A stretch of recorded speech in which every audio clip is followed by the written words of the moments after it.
Hello, today we're going to talk about variables and how we can use them in our computer programs. And also today we're going to create our first programs that are a couple lines long.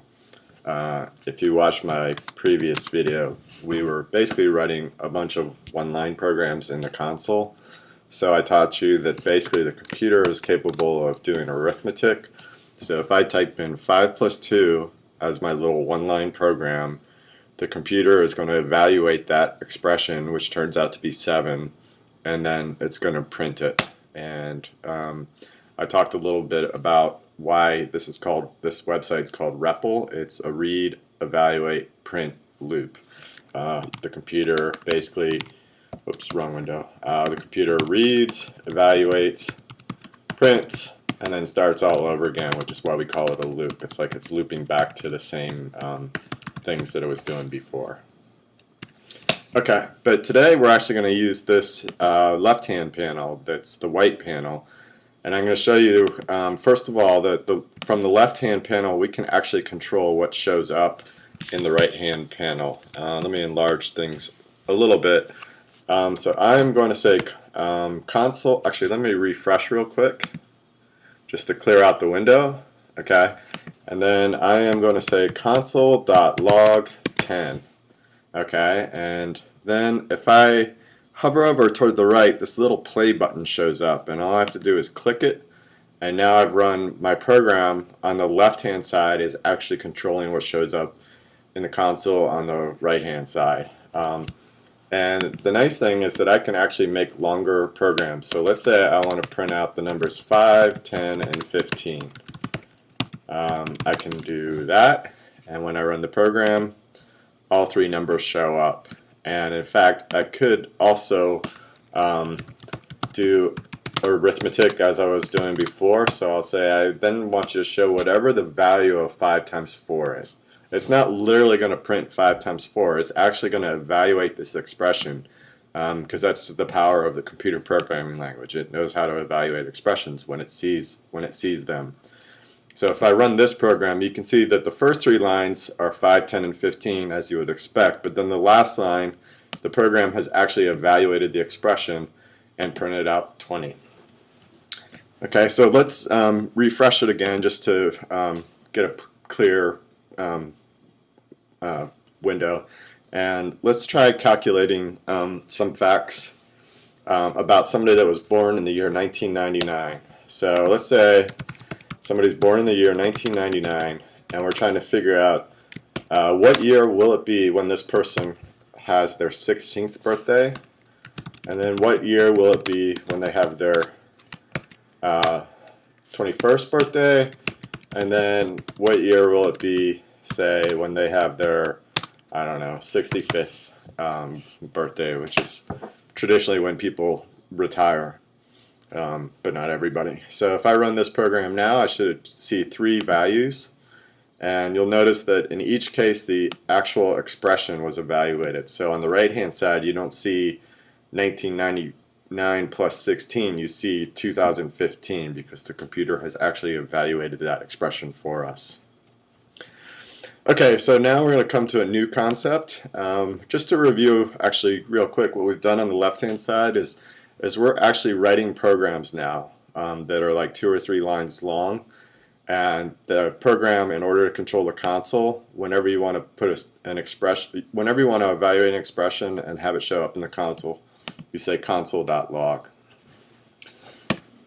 But something interesting here is I kept having to type 1999, and really that 1999 refers to the same value every time. It's just the year. So I'm going to say year equals 1999. Or you could think of it as birth year, but I'll just use year just to keep the program a little bit smaller. And now I can rewrite the program like this. And when I hit the play button, I should see the same results, and indeed I do. But by actually like asking the computer to memorize what year is, it gives me a little power to modify this program more quickly. So now if I want to say, well, I find out that person actually wasn't born in 1999. I was mistaken. They were actually born in 1998. I only have to modify this one line of the program, and then when I run it again, I get the corrected values. Okay, let me show you one more example. In that prior program, we just had one variable called year. Let's say we're trying to find out the area of a triangle. And let's say that just to keep it simple, I keep typing on the right hand side when I mean to type on the left. Just to keep it simple, let's assume that it's a right triangle that has the legs 5 and 12. Let me put that in the order that I actually said it. It's a right triangle, so we know that let's call this the base. And then let's say that this is the other leg. Because it's a right triangle, that also represents the height. So maybe I'll just say that properly. Let's say we know the height's 12, and let's say we know the base is 5. Then I can compute the area of the triangle as 1/2 times the base times the height. And that's just a fact that I know from geometry. And it's sort of based on the fact that a triangle is really half of a rectangle, which has this area. But the important thing here isn't that you understand the geometry, although hopefully you do. It's to understand how we're using the computer to calculate results for us automatically.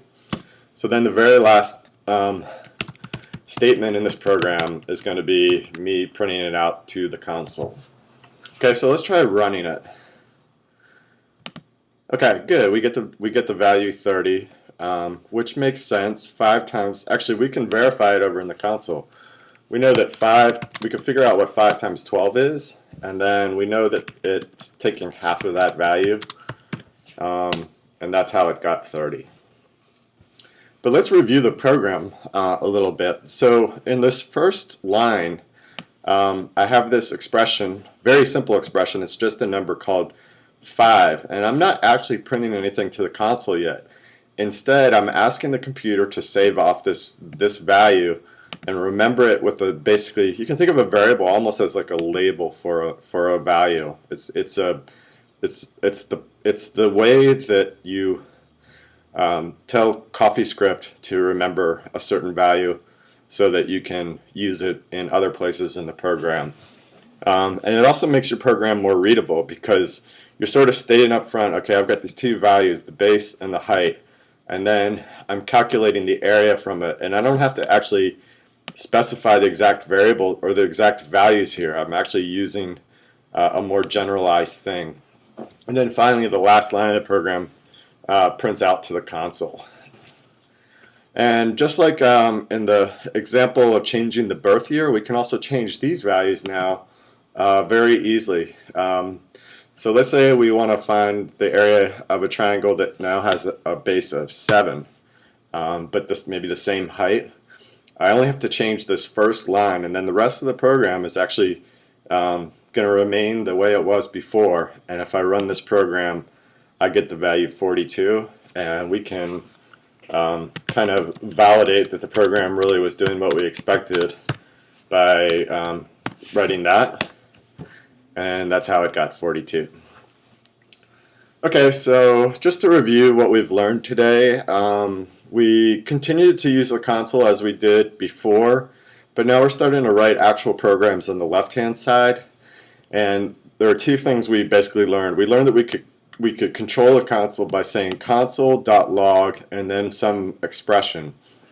And then we also learned that we can save off values of expressions in these things called variables, which you can kind of think of as just a labeled sort of placeholder for remembering values that can then be used in other expressions later in the program. Okay, that's it for today. Thanks.